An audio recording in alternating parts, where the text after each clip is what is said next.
Hey, what's going on, everybody? From the Electric Bat Pinpals, I am your host, Serge, with my co-host, as always, Cale Hernandez. And you're watching Pinpals Hot Pins. It's the show with hot wings and even hotter pinball action. Today we're joined by Bug Emery from Spooky Pinball, the great all-American manufacturer of pinball games and the self-described best pinball company in Benton, Wisconsin. They've entertained the pinball enthusiast crowd for 15 years now, with so many great games, including Rick and Morty, Evil Dead, and Looney Tunes. Check out Spooky's newest game, releasing just today, Beetlejuice, based on the hit 1988 horror fantasy film by Tim Burton. Bug, welcome to the show. Thanks for having me. I'm excited, nervous, terrified, hungry, thirsty. I'm all the things right now. I've never felt so many emotions at once. Well, that's good to hear. I was going to ask you about how you're feeling today and what's going on in your mind as you prepare to take on the Pinpals Hot Pins Gauntlet. How do you feel about Spice? So here's the thing. I love spice. I love it, but I'm a baby. Like, it hurts me. I'm not... My girlfriend is a million times tougher than I am when it comes to spicy food. She's usually loading her stuff up with extra sriracha and everything, and I'm, like, taming it down. But it's good. I enjoy it, and I love chicken wings. So... And am I right that she helped make your wings? Yeah. So we make wings, like, every single week already, but they're never, like, super hot or anything crazy like that. So it's going to be deceptive for me because it looks like I'm seeing like an old friend that I'm used to seeing every week, and then they're going to just stab me in the stomach. Well, I don't know her, but she sounds like a keeper. And Cale, what about you? Do you think you'll be able to handle the wings of death? I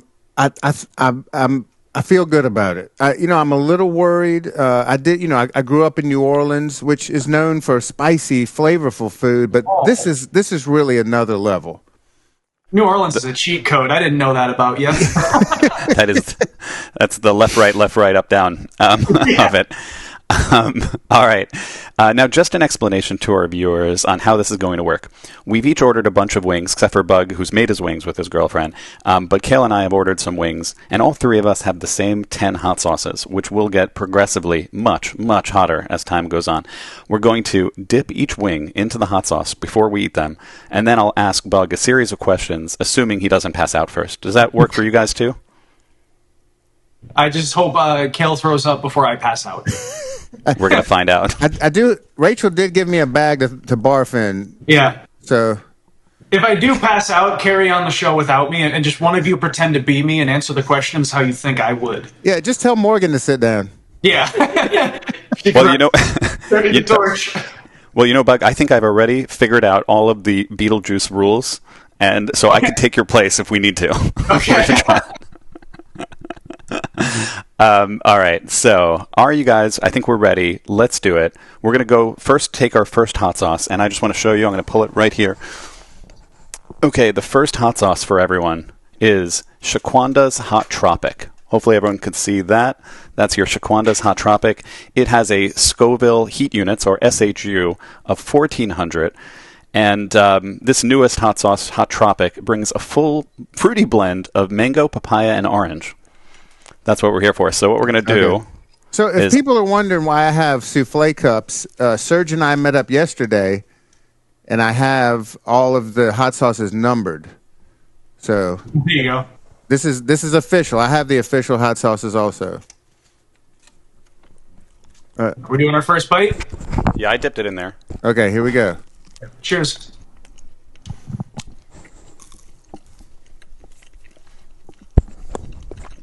Man, that's really good. Yeah, I can eat that. Yeah, I'll take that. I'm gonna use it later. Mm-hmm. All right, Bug. Your latest title is Beetlejuice. How did you decide what perspective the player takes in the game? Are you Beetlejuice, or are you Lydia Dietz, the Winona Ryder character, or are you the Maitlands, the ghost couple played by Alec Baldwin and Gina Davis, or are you a new character exploring the world? How much thought goes into that question of player perspective when you design your games? Mm-hmm. That is always one of the trickiest parts when you get themes and you're working on pinball rules, concepts, and whatnot. It's like, okay, who are we playing as here? Because you'd never want to miss out on the opportunities to do the best things that there is to do in a game because you're forcing a narrative or perspective of who you're playing as in the game. So we always prioritize making sure that we're going to deliver the moments and modes and experiences that people are hoping for. And then we look at how can we best tell a story outside of that. So in Beetlejuice Pinball, you're not really particularly playing as any specific character, but we more so view it as you have died and you have gone into the afterlife and you're a part of this journey, similar to how in Evil Dead, you're a part of the journey with Ash. You're not necessarily playing as him. We do like doing games where you do play as characters. You know, in Texas Chainsaw Massacre, we had our players play as the family. Strictly, you're the killers in that game, and you're catching, cooking, and eating people like their chicken wings on Hot Ones. That was a good time. So yeah, in Beetlejuice, it's a bit more broad. We don't really focus on that aspect as much as engaging with the best points of the movie. Yeah, it must be hard when you're doing a movie to give yourself a perspective that way, or it might depend on the movie. I know, like, you know, some games must be harder to figure out than others. Like Rick and Morty, for example, they talk to you like you're a third part of their gang, and sometimes they'll be like, oh, 3 people, I guess that's okay, you know, in our adventure and stuff Rick and like Morty, that. you're like a bunch of different Mortys for most of that game. Like when you start it, like you can be Scuba Morty, Cowboy Morty. There's like Elephant Morty. There's like a whole bunch of different Mortys, and then Rick's belittling you throughout it. But we also have callouts from Morty. So it's like, this is always where pinball gets a little weird. It's a tough thing to explain to licensors because it breaks a lot of rules that you would typically follow in other formats.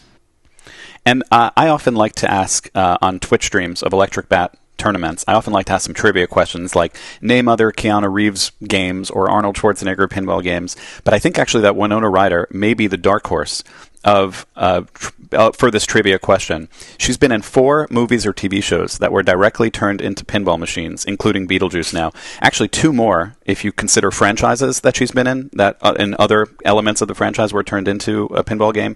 Can you name at least one other? Oh, Stranger Things. That's the easy one. Yeah. I'm not going to make you do the hard ones unless you happen to know them. I'm thinking through, because she wasn't in Batman 89, if my memory serves me correctly, and that's the other, I believe that's the only other Tim Burton pinball machine out there. That's a good one, and there should be more. We could agree with that. Oh my god, I don't even get me started. I'd do all of them if I could. Next would be Sweeney Todd if I had my way, but I don't think that's what where people would want me to go. Not what the public is clamoring for necessarily, but it is a good movie. Yeah. What are the other Winona ones? Well, all right. Cale, by the way, do you know? I have no idea. I was thinking, I have no idea. I don't know if I should give it to the chat or not on the video, the commenters, but I could tell you guys. No more trivia for this one. All right, she's been in Bram Stoker's Dracula. She was the Mina Murray, who was the reincarnation that Dracula really loved in that thing. And people forget because Keanu Reeves in that too, but she's the one dancing, you know, in the in the DMD cutscenes. She was Spock's mom in the Star Trek movie, the 2009 movie. Wow. She really was, I swear it. She was Spock's mom, and that was turned into that's a deep cut, but that was turned into a game, you know? Yeah. And I'll also accept Alien Resurrection, which she was in with Sigourney Weaver. Mm-hmm. And that was the franchise, not the, you know, that one wasn't turned into a movie. She's also been on The Simpsons, and that's been turned into a game. So what I'm saying is that she's been in a lot of pinball machines. That's my claim on it. Sounds like her and Arnold are like neck and neck with pinball games. I should have gotten Dracula. It's like I love that movie. Yeah, that's a good one. And Bill Paxton, he's in a lot, right? Oh, Bill Paxton is in a bunch of things. But we confuse it with Bill Pullman a lot. Is the problem? I'm a huge Bill Paxton fan. Did you say, is there a live chat on your side that you're talking with? No, I just call them chat. But they will they're not live. They are dead right now. But they will comment on the video later on. And they've been good at that. That's good for my first one. I guess I would also want to know from you, what does the Beetlejuice theme mean to you? You know, what were you interested in it for? Oh, well, so like Tim Burton is my all-time favorite creative force, period. 3 out of my top 5 favorite movies are all Tim Burton movies. So I wanted to work on anything in any of his worlds. And Beetlejuice made all the sense possible to do, because it just had all of the best things going for it that also aligns with the Spooky brand. You know, the fun, bouncy music, the notable, slightly crude call-outs, but it still somehow remains family-friendly as well. Big actors, stop-motion creatures, bunch of different colors. Everything about it just ties really perfectly to Spooky Pinball, of like what we like to bring to the pinball table, to like the industry as our look and our feel as a company. So, On the crude humor point, some Beetlejuice trivia is, and maybe you know this, but when the studio execs saw the name Beetlejuice, they really didn't like the name. So Tim Burton, as a joke, suggested something worse that they wouldn't pick. He was going to go with Scared Sheetless.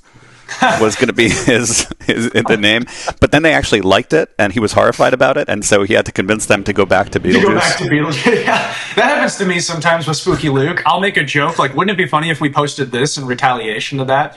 And then he's like, "Do it." And I'm like, "Oh no, dude, I was just kidding around." He's like, "You're posting that today," and I'm like, "Oh, this is going to cause me some problems." And that's why we are known for trolling so much. I love it. I love it. So, Bug, do you have this book? What book is that one? I have. Is it the Tim Burton art book? Yes. Yeah, I think mine has a different cover, but I do have. Is it a book of his sketches and drawings? That's all it is, and it's absolutely phenomenal. Yeah, I have a different cover on mine, but I have the same thing. Yeah, it's all of his original drawings and whatnot. It's really cool. Yeah, this is the initial running of it, and you can see me through it. So maybe it was like a special edition. I ordered this before it came. I pre-ordered. Mm-hmm. This is phenomenal. If you're a Tim Burton fan, pick this up. Yeah, that's awesome. Yeah, those are really cool. I thought you were going to hypnotize me at first. You're like holding the spiral there. Well, that's what the book does. Yeah. Yeah, and we're huge Tim Burton fans too. And actually, before we do our next wing, I'll just say one other fact about it. Netflix used to be a DVD service before it was a streaming service. They used to mail out DVDs. And the good Jeopardy question here is that Beetlejuice was the very first DVD they ever sent out to a customer. Wow. Isn't that crazy? God, yeah. I only used that DVD portion of the service a few times. It was not the best. Like I think 2 out of the 3 times it came in, it was so scratched you couldn't play it. Exactly. So we're like, yeah, we got to figure out how to do this. And then people tell you to take toothpaste and make it more abrasive. That doesn't work.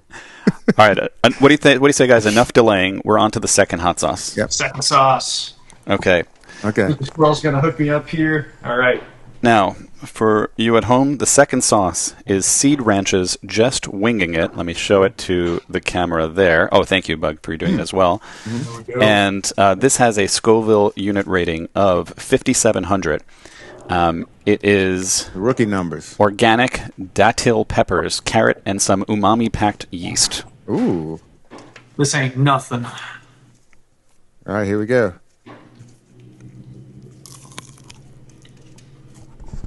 That's good. That's a little hot. Yep. It's getting hotter. What do you think, guys? I'm getting worried. Hotter. Oh, man. It's a little surprising that that's already a little hotter, right? Yeah. Yep. That just put this black pit in my heart. Yeah, it really puts things into perspective. I know. I just remembered that we're doing an interview where this is going to hurt. Oh, this is going to be terrible. That was really good, though. It still has good flavor and whatnot. It's actually good, too. I would still use it, but it is hot, actually. Yeah, I would use that. I agree. And by the way, I should say I haven't tried any of these hot sauces before, too. We even tried one drop of it until this episode. We're going to see how that goes. I've tried one. I'm not looking forward to it. All right, Bug, my second set of questions around innovation. In each episode of Pinpals, our podcast, I discuss code innovation. Spooky games have had really, really great code innovation. I think of Evil Dead, for example. It was the first game I could think of to require hitting 2 shots simultaneously for the shotgun, for the multi-ball to start. That's a unique thing. I haven't seen a game do that before. On the start of most modes in multi-balls in Evil Dead, for example, the screen will show the top scorer of that mode rather than only making that info available on the info screen or at the end of the or after you finish the game.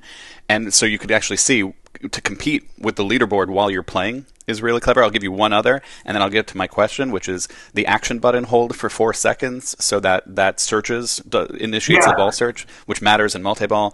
And having said all of that, and I could name so many other really interesting innovations that Spooky has done, as I'm sure you can, but you took innovation to a whole other level with Spooky Speak. So I want to talk about it and what are some ideas you have for how you can use it? How did you figure out how to use it in front of a loud game? Did you get it patented?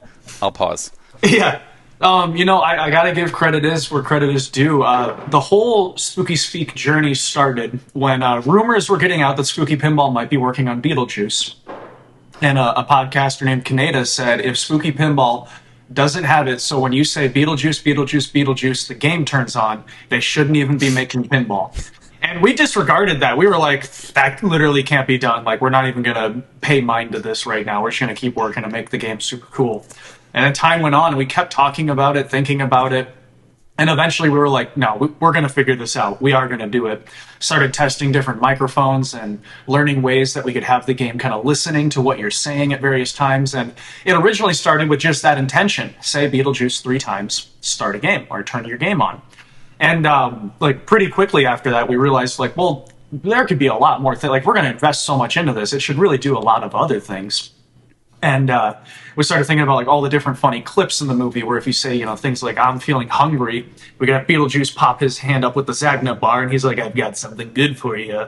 If I start singing Day-O, it would be fun if the game took it over and started singing it for me. And then also just like random words that like if you and I are sitting here talking, it might pick up a word and then play something funny that like interrupts your conversation and interjects.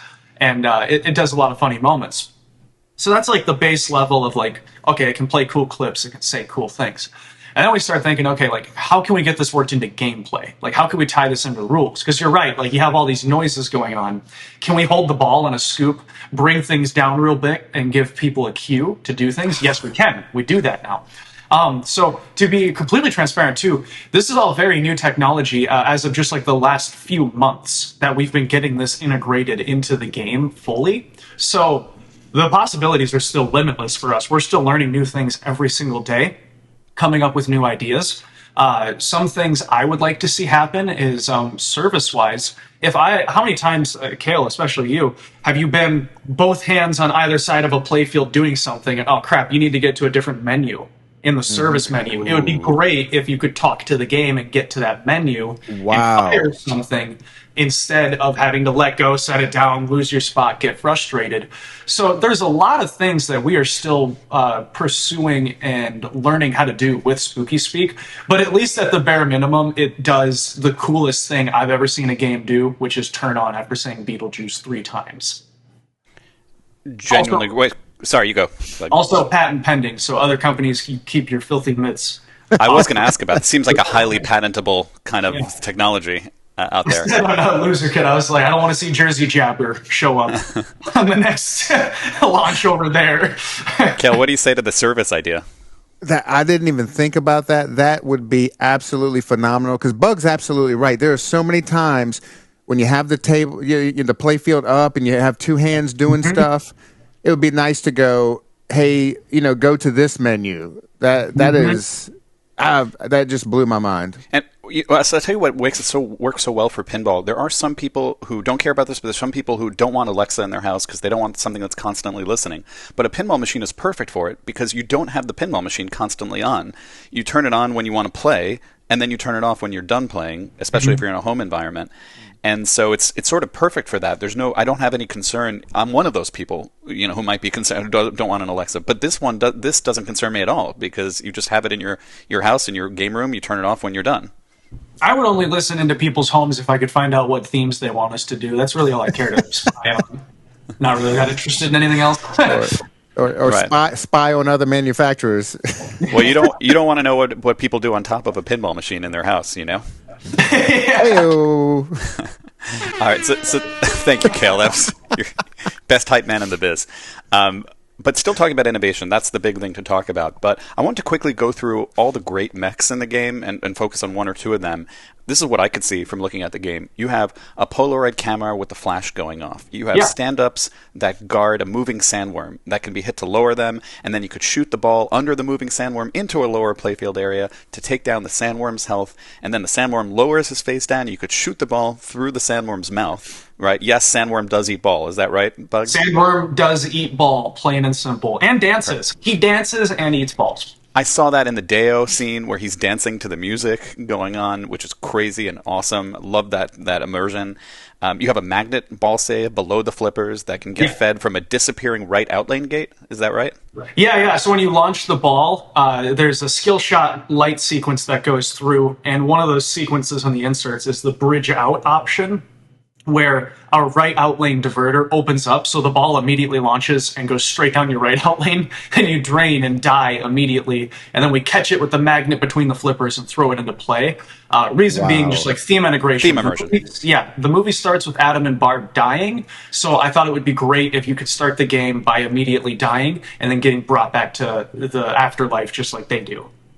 Well, it's a little bit of a spoiler alert to future questions, but I really think Spooky is one of the best out there at theme immersion. That's just, you put it front and center, like, this matters. I think of all the choreography in Evil Dead with the shotgun and the double plunger lane, just so you could fire 2 balls at once. Like, that's a lot of choreography and a lot of effort to give you a theme immersive moment, and it matters, and especially to people, collectors, home journey type players who want to be immersed in the theme that they care about. Yeah, no, theme integration is... I love directing sequences like that. It's one of the few times where... So, like, whenever I put creative director on titles, I always thought that looked and sounded like BS. Like, it sounds like a fake job. But it's times like that when I get to, like, direct the sequences of what I want to see, how I want to hear it, what it needs to look like, all those things together, and see the finished product, that I'm like, oh, maybe parts of what I do is actually kind of important. Well, yeah, I mean, in my case, I am creative director of this podcast, and it is a BS title for this podcast, but yours sounds real. It's a fake title until it's not, and then it's real. Until it matters, right. I came up with wings, but I didn't even come up with that. Other mechs in the game, you've got a lift ramp that creates different ball paths on that right purple ramp there that can lead to a physical ball lock couch going on in the upper left side of the game, a rising Beetlejuice from the grave, right? That wild topper of a beetle snake, on the top. And I'm sure you'll get an opportunity to talk about all those, but I'm going to deep dive into one overshadowed mech or something you're putting in the game that if I don't give it special attention, I fear nobody will talk about. So, and that is the now serving backboard counter. Yes. And you might say, sorry, you go. Tell me about it, because you might say, like, why am I talking about this? That seems like the least interesting one. Not to me, I tell you. I think games should have counters. You've done it in Rick and Morty. You've done it in TNA. Tell me about it. Yeah, so the now serving counter was the first thing designed by our programmer, Spooky DJ, who is also our hardware guy, designed like the Warden system that we run our games on.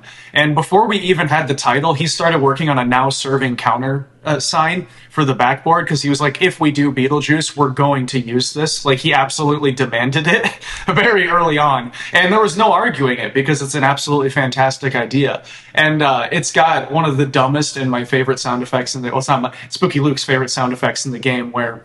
so when you hit the Juno scoop, it's kind of like you're talking with Miss Argentina, and you're given your number, and Beetlejuice will be holding up that number. It'll say it's like 4. We have 2 targets up in the waiting room, now serving.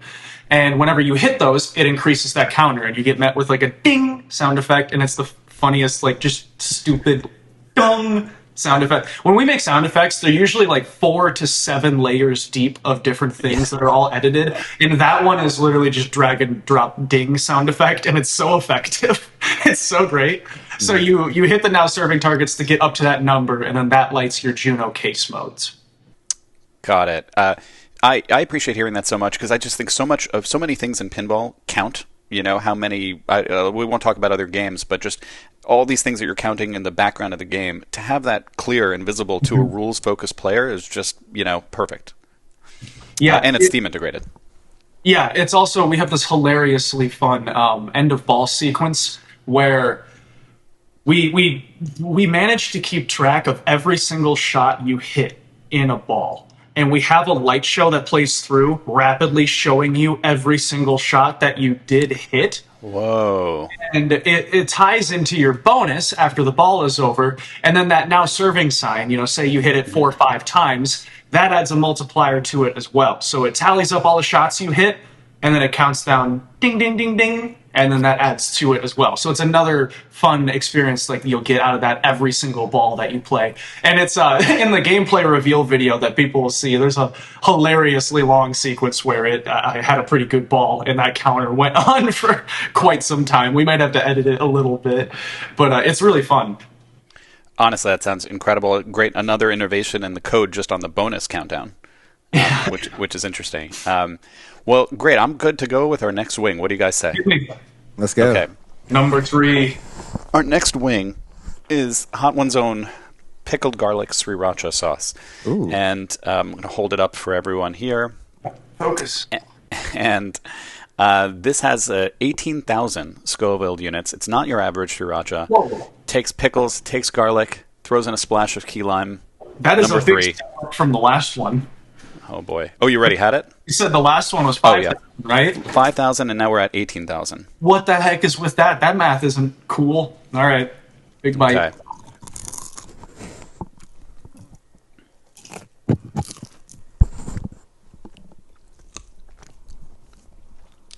It's a slow build. That's a slow build. Oh, yeah. Oh, you're right. That's a, I think. Sorry, I was going to say. I think number 2 was hotter, right? I do too. Number 2 I do is too. Yeah. This is good. I like this. I'm going to dip my finger in it. So Not far, bad it's at all. been a good flavor all around. Well, and that's how they get you. Like the first half, everything's all good, and it's all downhill from there. Yeah, I'm still just having fun, hanging out, chatting, and eating good food. I'm not even pissed at anybody yet. Well, let's hear some. Let's get into it then. I wanted to talk with you code structure in Beetlejuice, and I know you, like you said, it's being worked on by Spooky DJ, who did Scooby Doo, right? And Casey, is that right, from American Pinball? That's right, Casey Butler. Yep. And first time having 2 programmers in the game. What I'm not going to go into all the details here in this podcast, although Cale and I will make a separate rules breakdown video on trying to go into the nitty gritty, dissect the playfield, and so forth. But just to talk more broadly about it, thinking about modes first, and then also about multi-balls, I could see that's a mode-based game. And am I right that there are multiple mode trees? Do I have that right? Exactly. So that is something we love doing in our games. Is I don't like when a game has, these are your 10 modes and they all start right here, and that's like the only objective, going to the same scoop to start all your modes. I like starting modes in as many different areas as possible, and I like to have a goal. So like when I do my live streams, there's times I play Scooby-Doo. I do nothing but focus on the character modes and getting the extra bonus features out of those. And you can spend a whole live stream just covering that alone. And then you could do your next one on all the villain modes. And Beetlejuice is going to be the same way, where you can focus on all your Beetlejuice modes, you can focus on all your Juno modes, you can focus on all your Sandworm battles, and then that doesn't even touch the multi-balls that are also a part of the game, and many of which stack over quite a few different things. And all of those have their own special mechanisms and designated areas to the play field. Just a lot more fun, in my opinion, to have different trees like that. And people... in the Year Our Lord 2025, there is a lot expected out of code in pinball for having things not get old, because games getting boring and too repetitive is just the death of your game. Yeah, it makes total sense. I'm on this exact same page with you. I think almost all games would be benefited from having not just modes, but multiple mode trees. As you said, well, like having control rooms and T-Rex modes in Jurassic Park, completely separate, accomplished by doing different things. It's a different set of modes. It forces the player to use the whole different playfield to change their strategy, and its breadth. It adds lasting, like you said, because you could do different things every time you step up to the game right away. Not like 10 modes down the line. That's another thing to get wizard modes, but just having different options right up front. And so you said that there's Beetlejuice modes and Juno modes and the Sandworm. If I could just ask about it, that I see a lot of carousel inserts. I assume that you have to hit those carousel inserts and then you start a mode. Is that the Juno mode that you start with that? Yeah, the carousel inserts are kind of like our arrows that point to all of like the major flow shots and whatnot in the game, and those are going to be lit for quite a few different things. We're actually still playing around with the mode qualification stuff, with how many are going to be lit at a time, and things like that. Just as far as like balancing if the game's too easy, too hard. The really exciting stuff on our end that just takes hours and hours of testing. But basically. When you launch the ball, you're going to be met with a bunch of purple shots on the playfield that are going to be bouncing in time to the Danny Elfman music. And you're going to hit those. You spell Beetlejuice 3. Each of those shots is you saying Beetlejuice. You say it 3 times. Lights a Beetlejuice mode over at the Beetlejuice mechanism. If you want to go do your Sandworm modes, you fill out that target bank that's in front of the Sandworm. And then we have multiple different battles for you there. And then lots of planned future modes for like multi-balls and special like sub-wizard things there.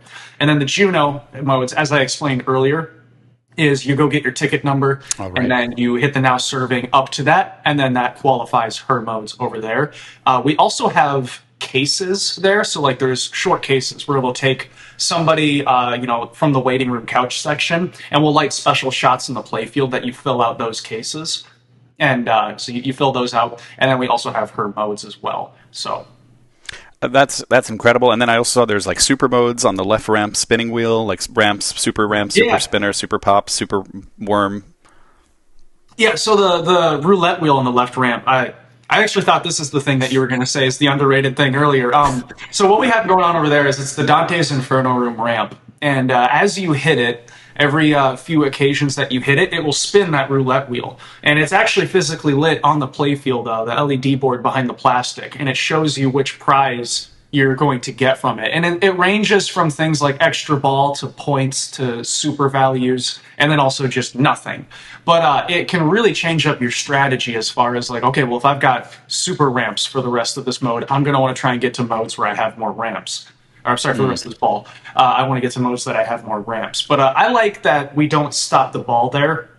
Holding the ball for like long mystery award sequences can really take the momentum out of the gameplay. And giving these awards, it allows us to do it a lot more frequently and not stop the game. So it's kind of like two perks there, as to not slowing things down and rewarding players more.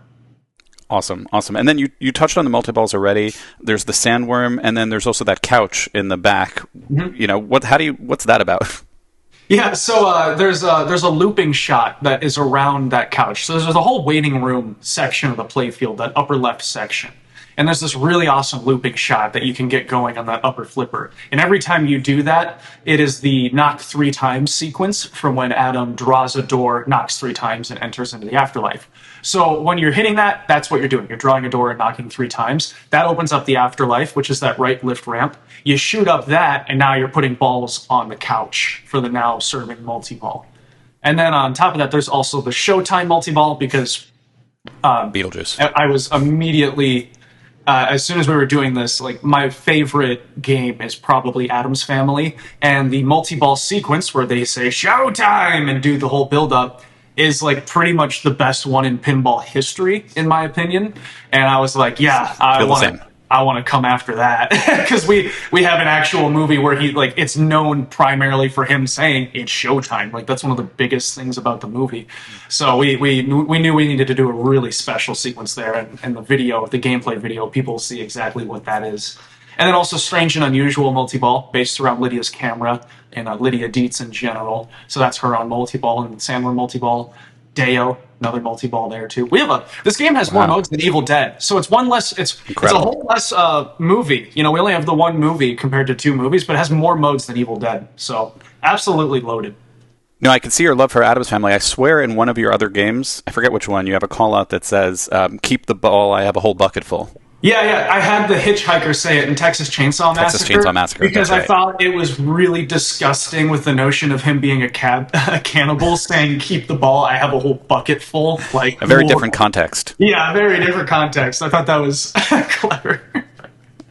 And then multi-balls, last question on the mode stuff, on code stuff, multipliers. So am I right that you hit the pop bumpers and that spots lost souls somewhere on the playfield that you then have to collect and maybe shoot the scoop in the center? What do I have wrong there? Yeah, exactly. Well, so there's a bit more to it, because there's 2 entrances to that scoop. There's the front entrance where you shoot it from the front, but also if you shoot that left orbit and you hold the flipper up, it can go behind the flipper and feed that scoop. Which is super cool.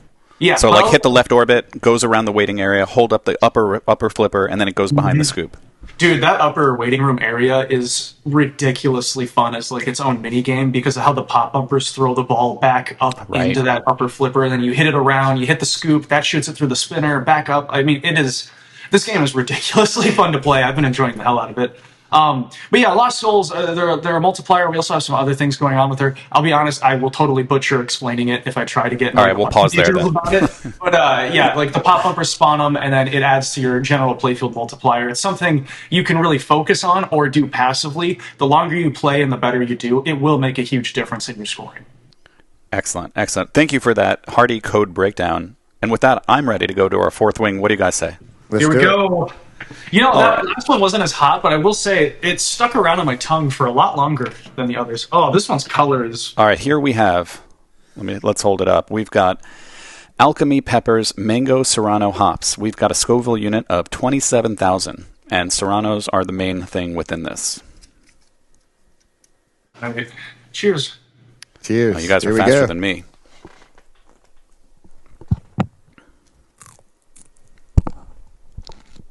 All right, what are we dealing with? Oh, that one's in the back of the throat. That's not bad. You know what? It is spicy, but not bad. And it is the back of the throat. It's very peppery, I feel like. Are you sure we're going in the right order? I've looked, and I think we are. And you know what? It has a lasting effect at the end there, though. Yeah, that one's in the back of the throat. That's a little weirder. Yeah. It's not horrible, though. I feel like these are all, like, warming you up for, like, these are the things you're going to feel later times 100. Oh, yeah. These are normie hot sauces so far. Yeah. We're good. All right, so let's talk about sound for the game, and you touched on it a little bit already.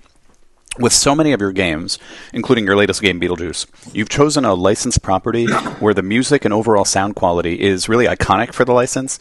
Halloween, Rick and Morty, Alice Cooper, Looney Tunes, obviously TNA. All of these are... people may not even realize, it might be at a subconscious level, how important the sound is for all of those themes, for example. And so how critical is the sound of a property for Spooky when you're choosing a license? And do you think about acquiring the music rights as a necessity before even making a game? Absolutely. I mean, if you really think about it, pinball was thriving on sound alone pretty much in the 90s, in my opinion. Like, yeah, we had the dot matrix and whatnot, but really it's the call-outs, it's the music, it's the sounds of the game that stuck out to me about the older games. And because those are what I grew up on, that's always been really ingrained in me as like a major important part of pinball. And on top of that, my dad was a musician, I'm a musician, Spooky DJ is a musician. We've worked with tons of extremely talented musicians over the years, Scott Denisi, Matt Montgomery from the Marilyn Manson band, and then now Brady Hearn. And so we're all just big music people, lovers, enjoyers, creators. And, when it comes to film scores, like Danny Elfman is one of the GOATs of all time, hands down. So... he's so married to Tim Burton that it ties in well to like when you're doing the Tim Burton thing. It's like, okay, well, he's like Danny Elfman's kind of attached to his hip when it comes with like a lot of his movies. So for it to come across appropriately, you better have those sounds. Like it has to sound exactly in that world. And we were fortunate enough to license that main theme song and have Brady do multiple recreations of it in different styles. To utilize it all over the game, as well as just his insane talent to create a lot of new tracks that were in that world. A really cool story is I sent the music a long time ago to Kerry Hardy, and it was original creations from Brady, and he brought his kids in, and he played the songs. And he was like, what does that sound like to you? Like, what does it... Hey, let me redo that. What does that sound like to you? And they were like... That sounds like Beetlejuice. I'm sorry. But they said it sounds like Beetlejuice. So we knew we were in extremely good hands with him. But music's extremely important to titles we chose. I was really lucky I got to do a lot of music creation in Evil Dead. Because, that's a property where it's not nearly as known for its, like, score and whatnot. Like, most people... There's not really a main theme that comes to mind for that. So I got to have a lot of fun creating a lot of sounds for that. But, you look at titles like Texas Chainsaw Massacre. Well, that movie, doesn't have a score. It has noises that are unnerving and creepy and weird. So we got to do some really unique things that I think are highly underrated in that game with the sound design and sequences that we do in all the modes. So... Well, that's why it's not just the music, it's the overall sound. Like you said, Texas Chainsaw Massacre or Looney Tunes is just known for a certain type of sound. And so you have to get the music right, but you also have to get the sound effects right. And I think Spooky has always been so great at that. And especially here in this game, Beetlejuice, you have the Danny Elfman, that dark fantasy campy style of music, which is so perfect for Tim Burton movies. Mm-hmm. And then you have the really bright, Harry Belafonte Deo song, and you have that as well, right?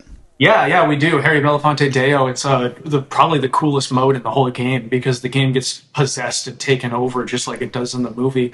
But on top of all that, too, in Beetlejuice specifically, his character makes a lot of sounds that you can use in really creative ways. So when he's talking to Adam and Barb in the graveyard and his head just spins out of control crazy and he's going, wah!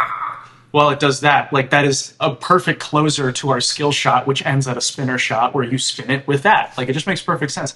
Even down to him doing the, save that for later. That's a great scoop eject, These are all things that just tie so perfectly into the sound design of what we do with our shots and modes in the game. I love it, and I think everything I could tell already. How it just sounds great. I'm good with that and ready to jump to the fifth wing. What do you guys say? Let's do it. Fifth wing's halfway, right? This is halfway. This is halfway. And for the fans, this Just is... because I was doing okay didn't mean you have to try to murder me in the next one. It's like Holy crap. She coded this one. Oh, wow, you're not kidding around. All right, just before we eat it, I want to tell the fans this is Hook and Arrow, spicier sauerkraut and mustard. It has 51,000 Scoville units, so twice as spicy as the last one. Jalapeno, green habanero, and a whole bunch of other stuff going on in there. This is the most interesting sounding one so far. Yeah. Yeah. Wait, I'm not even there yet. All right. All right, it's I thicker. can smell the heat. I could already tell, first of all, that it's a lot thicker. All right. We're going to... I think Rachel would like that one.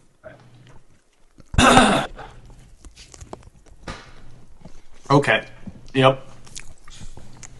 See, Why did I lick my finger? That was intelligent. now we're getting there.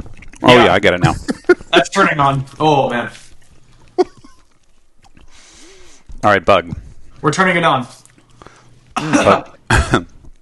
Bug, this is going to be... let me stop sharing my screen for a moment. I forgot I've been sharing my screen this whole time. Kelly, you can cut that out, right? All right. Bug, this is going to be a lightning round where I'm going to give you a series of call-outs from your games. You have to tell me what game it's from. We're going to start off easy, but then get hard real quick. Does that work for you? Yep, I'm here. All right. First one is I Just Want to Die. Rick and Morty. Correct. The next one is Time to Handle the Rush. Time to Handle the Rush. Rob Zombie? Now I'm ready to share my screen and tell you the answer. Hold on. I see I'm going to have to turn off and on my screen each time. I don't want to give it away. All right, so first here. Not here. Just for everyone watching, I just want to show the I Just Want to Die. Shout out to Carl, by the way, I used for to his say stream. that on the production line every single day building that game. I just want to die! And Bug, this next one might be embarrassing because I'm going to use your, one second, I'm going to use your video to show it. Oh, Dominoes! Can you handle the rush? Answer anything. Is this the wizard mode? All right. Do another Dominoes stream. I love that game. Yeah, and it's like a no holds. That would hurt way less. And I think that's a wizard mode actually, and it's like a no hold flippers kind of situation, which is cool. So shout out to you, Bug, for your video there. All right, the next one. Are you ready for the next one? Mm-hmm. Welcome to the Future. TNA. All right, that's right, and I'll show it. I'll play it out again. Shout out to Carl. Welcome to the future. That is not the highest score of the night. All right. The next one. Look at young Carl. Yeah, young Carl. That's a young Carl right there. Young Carl. All right, the next one is my glasses. I can't see without them. America's Most Haunted. No, Scooby-Doo. Yeah, that's going to be Scooby-Doo. Let's go to the next one to show that. That's Danzig's video. Exactly. And you knew it right away. Good. Yeah, shout out to Jake Danzig right there for his video. All right, the next one is, hi, I'm your doctor. Why don't you come in, take your pants off, and make yourself comfortable? America's Most Haunted, baby. All right. And absolutely love MH. Wonderful. Hi, I'm your new doctor. Why don't you come in? There's a moneyball here. And make yourself comfortable. All right, I got to show the clips. Can I share my favorite call out from that game? Tell me. Oh no, I'm gonna get a spiritually transmitted disease. Oh, that is good. All right, your next call out is keep your balls to yourself, boy. Keep your balls to yourself, boy. I'm purposely not reading them in the way that they were done. That sounds like Rob Zombie. Captain Spaulding? Yeah. Keep your balls Yeah, that's Captain Spaulding, all right. Eating That's right. this tasty fried chicken. All right, let me see if I can stump you with this one. Get in this capsule, baby. Get in this capsule, baby? You heard it right. Sounds like Evil Dead. Ends with baby? Get in this capsule, baby. It's either Rick and Morty or Evil Dead. Final answer? I'll go Rick and Morty. If it's Evil Dead, that was a Ben line, not a me What line. if I told you, get in this capsule, baby, we are blasting off? Does that change it? And if it doesn't, I'm going to give you the final one. Eep, op, orc, get in this capsule, baby. We are. Oh, did we have call-outs in that game? Oh, you're about to hit. Well, I'm going to call it a call-out. But here's what I mean. Oh, yeah, I have. It's been a while. Okay. Okay. Yeah. Is that unfair, Bug? Perhaps. No, totally fair. I gotta say, Jetsons, this is not our best game, I know, but underrated dollar game. You're playing with your buddies, you're flapping some dollars down over top the flippers, and you're drinking beer. This is a great freaking game. Very fun to play with your buddies. I am with you there. I agree. And by the way, I think shout out on that one to Jake Danzig again for his stream. I think America's Most Haunted from Papa Pinball, so shout out to them too. You ready for the next one? Hit me. That blade is like you. Doesn't look real sharp. Oh, I know that. I think I wrote that. That blade is like you. Doesn't look very sharp. It's Evil Dead, right? That blade is like you. Doesn't look very sharp. Oh, Alice Cooper. Yeah. You know, that is my dad line. Actually, no, I remember my dad writing that line because he looked at me and said it. And he informed me that he was thinking of me when he wrote it. Bug, are you down for a few more?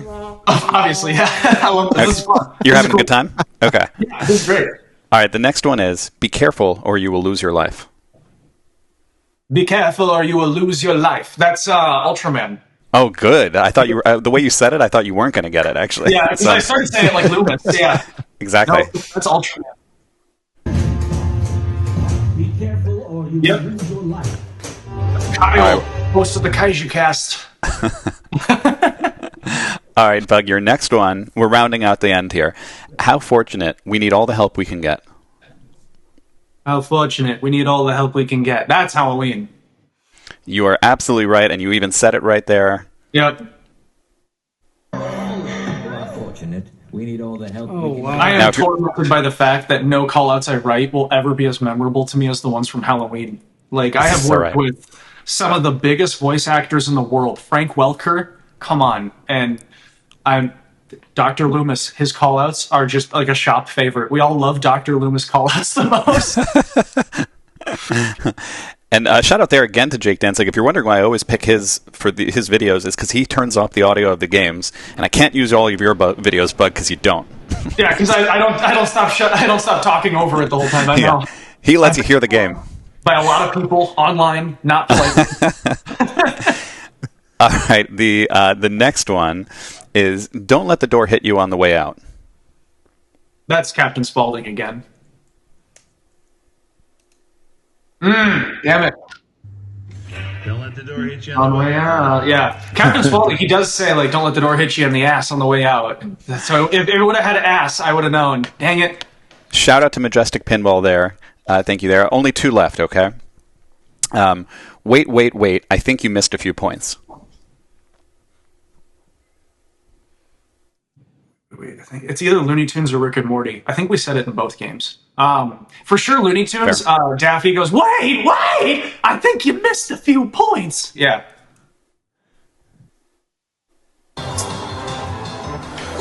Yes. We're going real good right now, boys and girls. Absolutely perfect. Yeah, that's right. That's Living with Cable, so shout out to them. Great guy. Great videos. And then, very last one, pick 'em up, he'll asphyxiate out there. That's Texas Chainsaw Massacre. Yep. Pick him up. He'll asphyxiate out there. That's the introduction to the hitchhiker mode. Hitchhiker? Should we pick him up? Oh, yeah, man. Pick him up. He'll asphyxiate out there. What does he look Such like? a rude question to follow, but valid at the same time. Totally valid. You should judge the looks if you're picking up hitchhikers. That's my opinion. I'm going to judge you by your looks in that instance. Book by cover, for sure. All right. Well, With that, I am ready for sauce number 6. Are you gentlemen ready? Nope, but let's do it. That last one did hurt me a little bit at the start. I'm not going to lie. That was taking me a second to recover. Hold on 1 second. I got to get up for this. Ooh, tropical Amarillo. Amarillo by morning. All right, so the next one is, as you said, Tropical Amarillo. This has a Scoville unit of 69,000, and it's iconic Caribbean flavors, sweetness from pineapple and mango mix, but also some Scotch bonnet peppers. Is this the first one that's actually branded Hot Ones? No, the pickled garlic was too. Okay. Mm-hmm. All right. All right, here we go. Wait, I'm almost there. Here we go.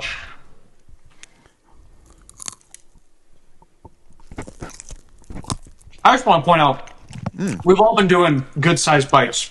Mm-hmm. Oh, yeah. Oh, yeah, that goes in the throat. Bad. Yeah. I'm going to get a little more of that. Oh, it made its way up my nose. Yeah, I'm having a good time with that one. It's building. All right. All right. All right, Bug. You've been known for adding Easter eggs in your code that clearly take a long time, a lot of effort, and you even add them well after your games have already sold out. I'm thinking of the crazy video mode in Evil Dead, for example. What's the weirdest, least necessary thing you've added to one of your games when it comes to code? In the early on, we had the gameplay. This is starting to hurt. We had the gameplay video. I can feel this one now. Yeah, that one lingers. We had the gameplay. Fuck. We had the gameplay video coming up for Evil Dead, and we were crunch timing pretty big. I was going over to Madison to hang out with Ben like every single week. If I drool on myself, I'm so sorry. I'm going to drool. That's just another Friday. We had a lot of modes, a lot of content, speech, bugs, important things to be fixing. And Ben spent an unusual, probably like 4 or 5 hours, making sure the clock in the background of one of the screens kept track of real time and was accurate and stayed accurate no matter what with your game's internal timer. And he thought it would be simple, and it took him forever. And at that time, like, we were still struggling to get through like full games without hitting code bugs, so it felt extremely unnecessary at the time. That's great. What about in Beetlejuice specifically? And as far as totally unnecessary, just weird thing to add. And is it also a follow-up there? Is it also true that if you say Chris Franchi on Spooky Speak, it'll make Beetlejuice scream? Yeah, if you say, I'll say things like, I got a text from Franchi, and the game goes, ee! That like super high pitched scream he does later. I don't think. Just give me the jug. Oh, Oh my God! Well, it's kind of that's been sitting out for a little bit. Well, yeah. Otherwise, useless thing. Not useless. The ball tracking every single thing. That's a good example. He has a habit. We'll sit down, and you can't keep this guy on a normal schedule. Like, it's impossible. I'll be like, Dylan, I need you at work 7 to 5 every day this week. No ifs, ands, or buts. It's not negotiable. You got to be here. And he'll say, okay. And he'll come in at 7. We'll have a meeting. These are the 10 things in the exact order that I need done next in Beetlejuice Pinball. You're going to do them in this order. Luke Peters has all the stuff prepped for you. Get it done. He says, okay. And from 7 to 5, he's working on that list.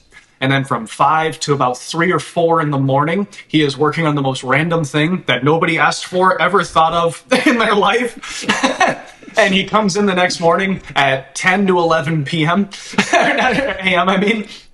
And you're like, ah, dang it, dude, where are you?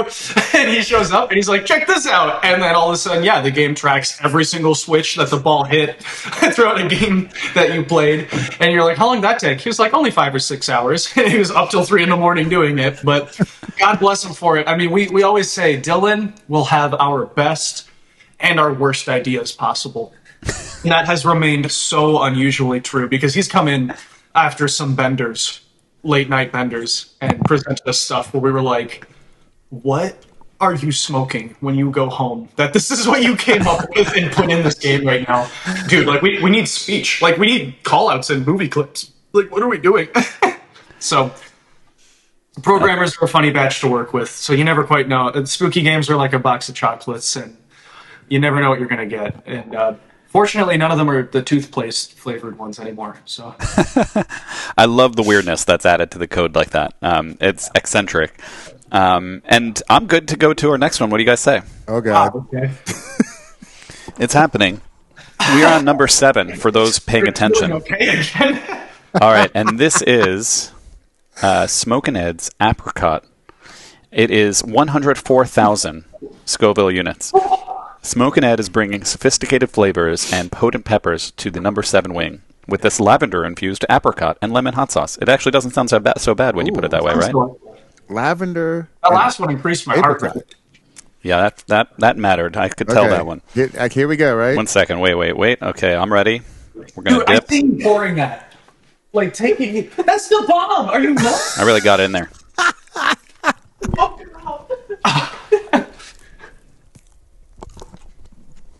Ooh. That one's immediate. Immediate flavor. That's really sweet. Mm-hmm.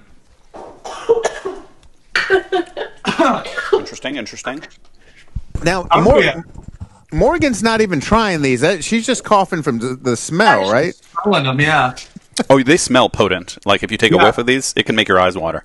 That one wasn't bad. No, I'm okay with that one, weirdly. Okay. All right, Bug. Yeah, that's my good. My forehead veins coming out. You can see no, it. now I taste it at the end, like, way later. Way later, I get it. Okay. All right. Bug, you've likened your games to going on a dark ride at a Six Flags theme park, and how other companies approach game design as making a pinball machine, but you approach game design as making an amusement park ride that happens to be a pinball machine. Can you explain what you mean by that a bit more? Absolutely. In 2 seconds. Give me just 2 seconds. It's milk time. So, amusement park rides, dark rides especially, have a lot in common with pinball. You're taking an extremely well-known IP, and you're going to give people a roughly, 3 to 5 minute experience with it. And in that experience, you need to show them all their favorite, most iconic things that they know and love about that, while also attempting to tell a new story and provide providing them kind of like a new story with it. And usually you also bring in various actors from that IP to help aid with that and tell that original story and give them new things. And there's a whole sequence of music that plays at these certain parts. And it can never get boring. You have to want to go on that ride over and over and over again. And also, they require maintenance. Frequent maintenance. Something pinball people need to be reminded. Amusement park rides, they maintain those every day. So, replace your coil flipper stops and stuff occasionally. Man, my lips are really hurting. You're feeling it? It's hurting the tongue quite a bit. But yeah, there's a lot of similarities like with those rides with pinball machines. Also, like rides, they're full of mechanisms. Like you sell effects of things happening with like tricks and smoke and mirrors and things like that. So it's pretty similar. I could see that, and with our podcast, we usually take every episode a pinball game, and we discuss 10 criteria for a great pinball code. And the very first 2 I discuss are moments and theme immersion.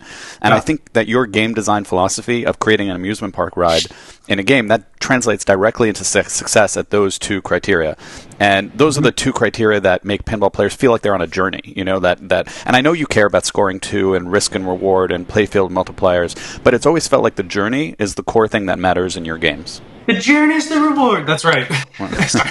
That's a tick I have. No, it's like the lights and sounds go crazy in TNA after you destroy a reactor. It's an incredible moment through very common pinball elements. Elements that are available to all manufacturers that you could do. Or the Roy mode in Rick and Morty, how like they're orange and green shots, and orange shots are bad life decisions, and they're worth less, and green shots are worth more. Like that's Every just. time I play that, I punish Roy. I make him go through hell. I torture that poor bastard.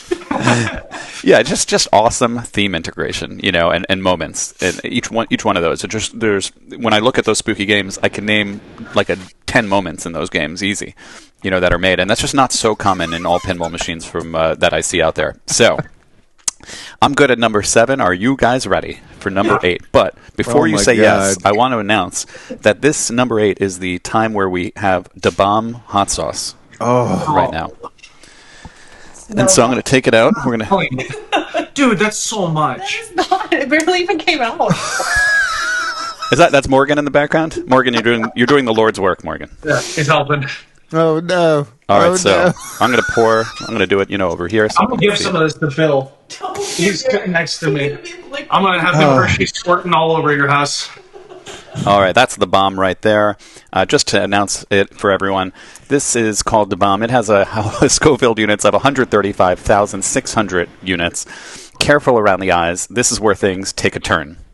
That's what they say. I think this is what's going to take us to Diarrhea Town, population us. All right. There's a bite for us right here. Are you guys ready? The three of us are having a Zoom call. No, we have to. Yeah, we're going to have to stay on the Zoom call when that happens. You guys know that, right? Everybody ready? I'm ready if you guys are ready. Okay, let's go.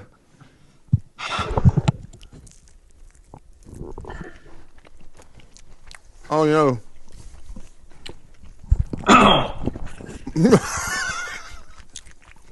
There you go. That's your big boy. That's a hitter. That's impressive. Oh. That's the word you chose? That's not even enjoyable. It's like a cruel joke. No. It's a mean joke.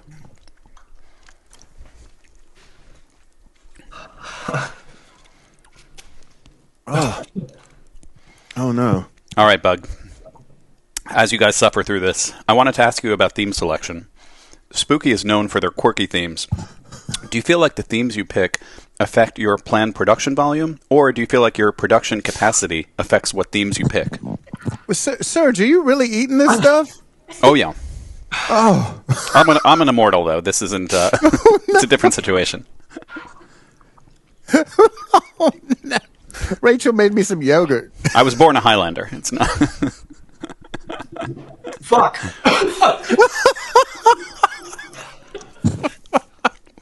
Watch the eyes.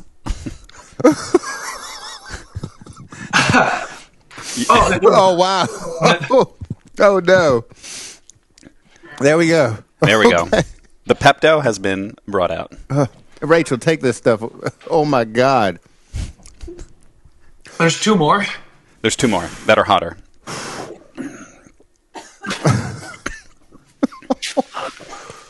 What was the question? All right, I'll give it to you again. Bug, I wanted to ask you about theme selection. Because I know that Spooky's known for their quirky themes. And do you feel like the themes you pick affect your planned production volume? Or do you feel like your production capacity affects what themes you pick?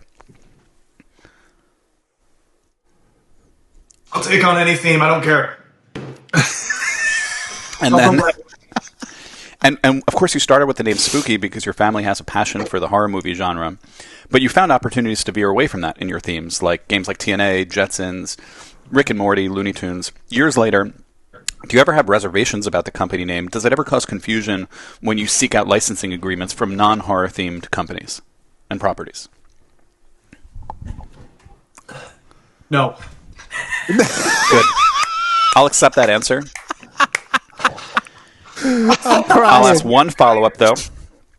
Are there IPs? I think sorry, Spooky... you go. Mm-hmm. So really... really good brain. Like, the name works.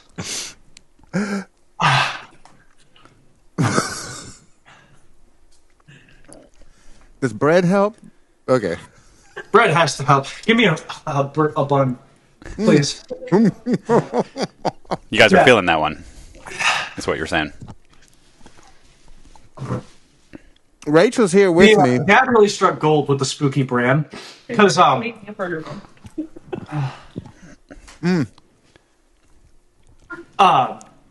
it's so marketable. You know, everyone knows there's horror and spooky.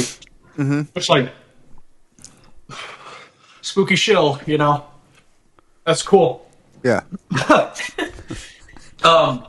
The ghost is cute. We can do a lot of poses. Mm-hmm. You know, we've made him a lot of things. We made him a pirate. We've made him an astronaut. We didn't make him eat these fucking wings, but I might make him do that next. Yeah, he's been like a pirate and stuff, so that's cool. I have a point here. Oh, you don't need one. I always wanted to do. I'm just gonna just ramble. I've always wanted to do like family shirts. I'm a spooky mom. I'm a spooky dad. I'm a spooky kid. Like, spooky just ties on to so many cool marketing and brand-related things, and people still let us do other stuff outside of it, like Looney Tunes and Rick and Morty. My glasses are fogging up right now. I'm lightheaded. I'm lightheaded. All right, Morgan, take it easy on him for the next two. Bug, are there IPs that you'd love to turn into a pinball machine, but the pinball scene hasn't aged into it yet? Because I know you go after a lot of nostalgia themes, because that hits people in the feels, movies from the 80s, 90s, things like that. But are you just waiting for people to age into certain themes? Absolutely. I'm a lot younger guy. And you don't have to share them all, obviously. No, there's some I won't share because I'm going to start pursuing them. Right. Because like in the next 6 to 7 years, I think they'll be very in style. But things like Call of Duty Zombies, that would make for an amazing pinball machine. And that's something like all me and my friends grew up, and Spooky Luke grew up. We all grew up playing that. Like, that would be awesome. A lot of bands, early 2000s bands. Oh my gosh. So many of them. Like Limp Bizkit, Nine Inch Nails. Those are 90s. But a lot of really great, My Chemical Romance. That would make for an amazing, they're filling baseball stadiums. They have amazing imagery, music. You could get cool speech. There's a lot of newer, fresher things. My personal one I want to do, it's not an age thing. I want to do Jimmy Buffett's Margaritaville more than anything. That's what fans have been demanding. That's the holy grail for me, because I'm a diehard Jimmy Buffett fan. So that would be really cool. My answers have really gone downhill, guys. No, that's okay. That's what we expect. Are you guys ready for number 9? No. Okay, good. I'll take that as a yes. Yes. Look at Morgan's just loving this. She's having a great time. She enjoys my suffering. All right, guys. This is Torchbearer. This one actually came out super fast. This is Torchbearer Sauce's Sucker Punch, 690,000 Scoville units. The last one was 130. Why did it go up so much? The last one was 130. This one is a powerful mix of Carolina Reaper, Ghost Pepper, and Dragon's Breath pepper powder that'll have you gasping for air. But good news, they've added citrus and minced onion to add layers to the taste. Oh, thank God. Just what the doctor ordered. Are we ready? Oh, I'm not there yet. Okay. Everyone prepared this. All right, here we go. All right. Oh, no. I think I put too much. We've got a bite. Are we ready? I'm going to cry. Mm-hmm.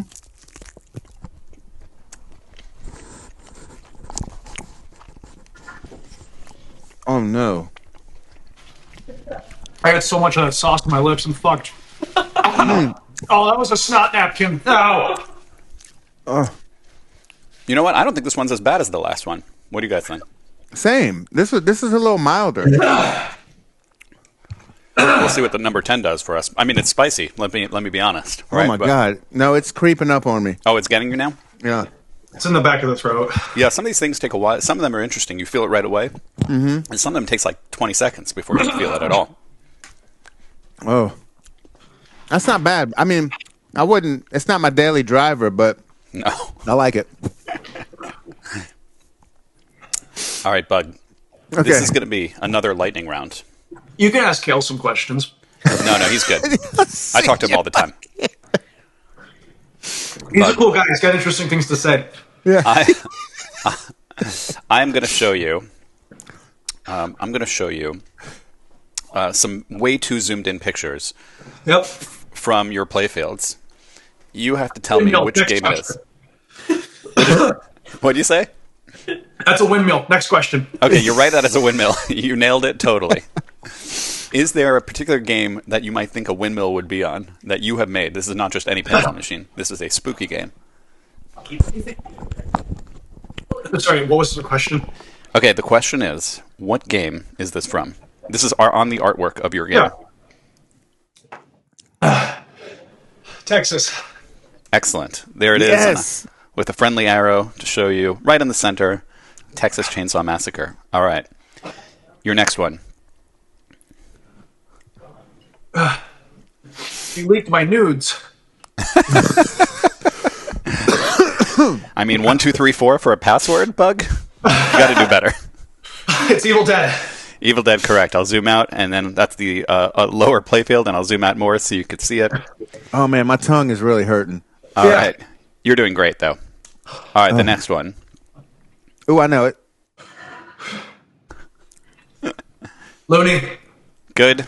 There it is, right here. That wasn't fair. The back glass is over there. That's so true. Oh, yeah, that's fair. That's Pigmon from Ultraman. So true. There it is for Ultraman. You're doing great. You're blowing through this lightning round.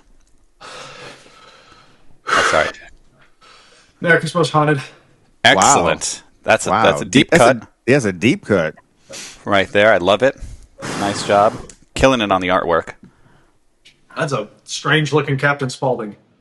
Boom. I have that tattooed on my arm, actually. Is that right? Oh, let's see it. Oh, Yeah, well, you're very much going to get it. Oh. By the way, my 8-year-old son wanted to make an arrow, and of course he added 6-7, as the kids are prone to do these days. we got 6-7'd. All right, we're going through them. We're flying through it.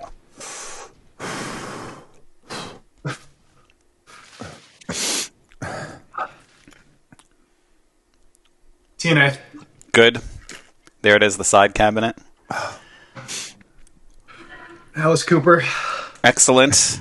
There it is on the upper playfield for Alice Cooper. You're killing it. My head is sweating. Yeah, there's some sweat going on. Some head sweat, right? Yes. Dominoes.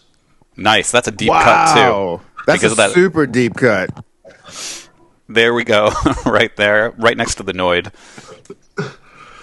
Jetsons. Wow, that was really good. Unbelievable. Because that's on the topper, too. That's People don't even look up there. What's that? Whoa, that was close.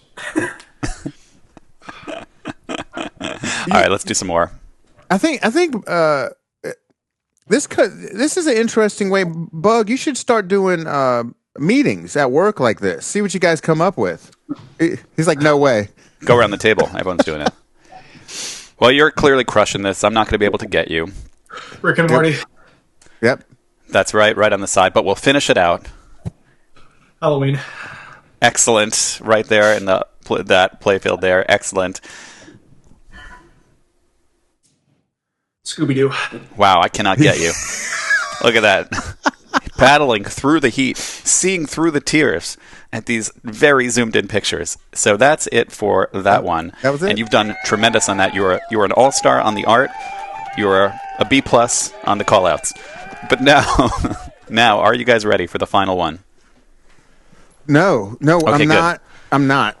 All right, now I want to remind you both that as is tradition on Pinpals Hot Pins, this is called the last dab. So you dip your wing in the sauce, but then you pour some more on, is what I would say. So, for example, I'll show you what I'm going to do. Oh my God. Just first for everyone to see it. This is the last dab right there. The last dab experience. It has a Scoville unit of 2,693,000. Serge, what was the last Scoville unit? Was 690,000. This is 2,693,000. So give the multiple. It's a playfield multiplier of at least 4. So this is 4 times hotter than the last one. Right.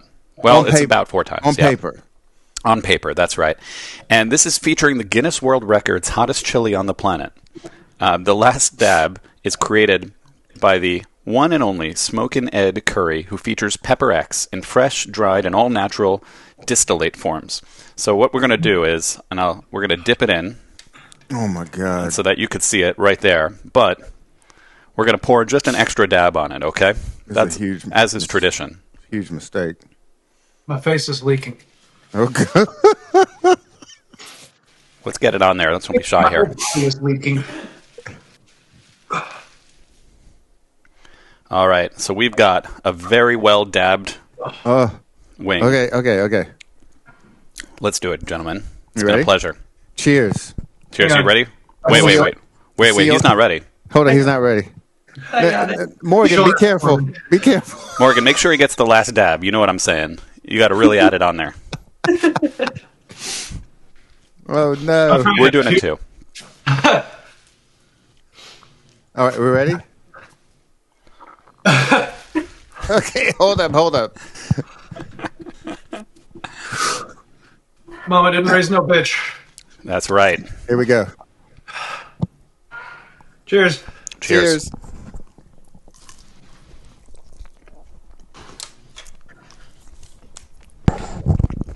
Oh no. Buckle up. Oh, yeah, you're going to taste that at the end there. Give me the pep towel. Please, the pep towel. Please take anymore. Rachel, take this. Oh. Why would somebody make that? Oh, for this show, Cal. They make it exclusively for this show. I bought all the batches. Even. All right, Bug. Spooky started as a podcast on April 1st, 2010. How has the pinball podcast landscape changed in the past 15 years since you started? And what do you think its role has been in the pinball industry, specifically for creating the kind of goodwill the community has for a manufacturer, especially geared towards the home collector like Spooky? A fantastic question. I'm glad you asked.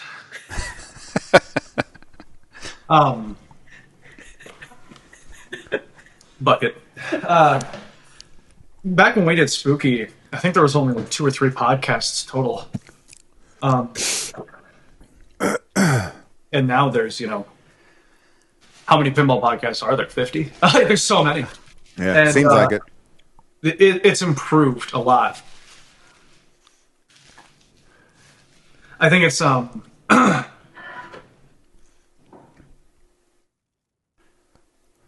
I think it's done a lot of great things. I love the engagement and excitement it's brought.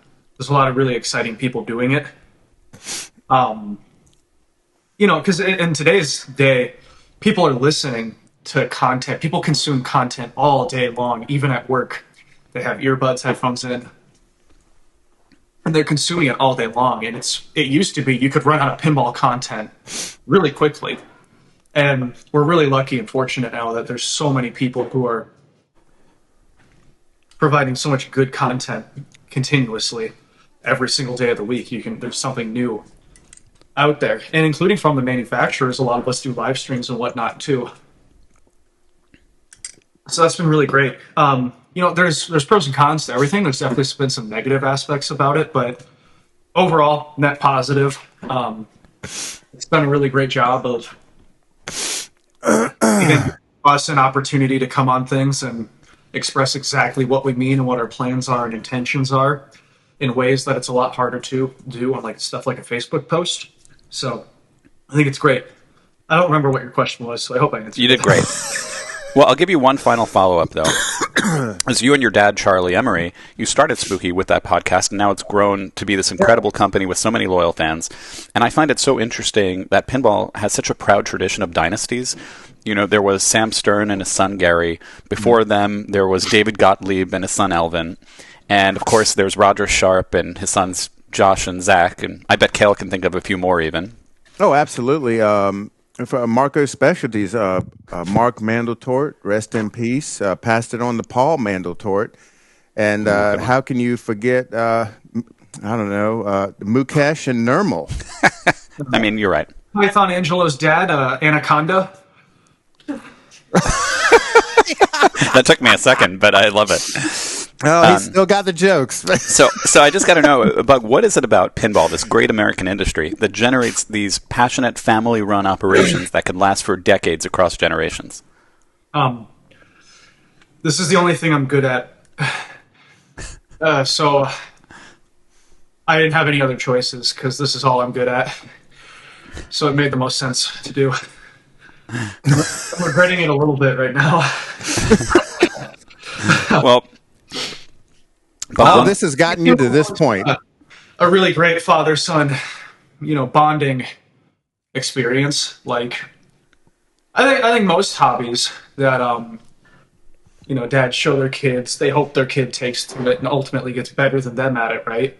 Like, if you show your kid how to fish, you hope he catches a bigger fish than you. Mm-hmm. You teach him piano, you hope he's better than you at piano. And so pinball, obviously. You raise your kid on pinball, you hope he gets really good and loves pinball. And I think pinball can be one of the most impactful things on a young person because it has every different type of industry. It's film, it's music, it's TV shows, it's a sport. It's strategy. It requires a lot of brain power. It's art. It's, welding, electronics, programming, sculpting. It incorporates every single trade you can possibly think of. And when you influence a young kid in this industry and hobby at a young age, it shows them how great all those different things are. And I think it really sticks with people when it's shown to them at a young age. And I think that's why a lot of sons of pinball people stick with it. At least that's why I did.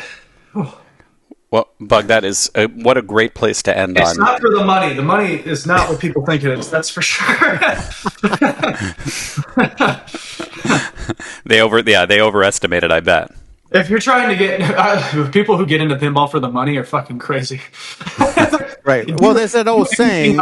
There's that old saying. You know how to make $1 million in pinball? Start out as a billionaire. Yeah.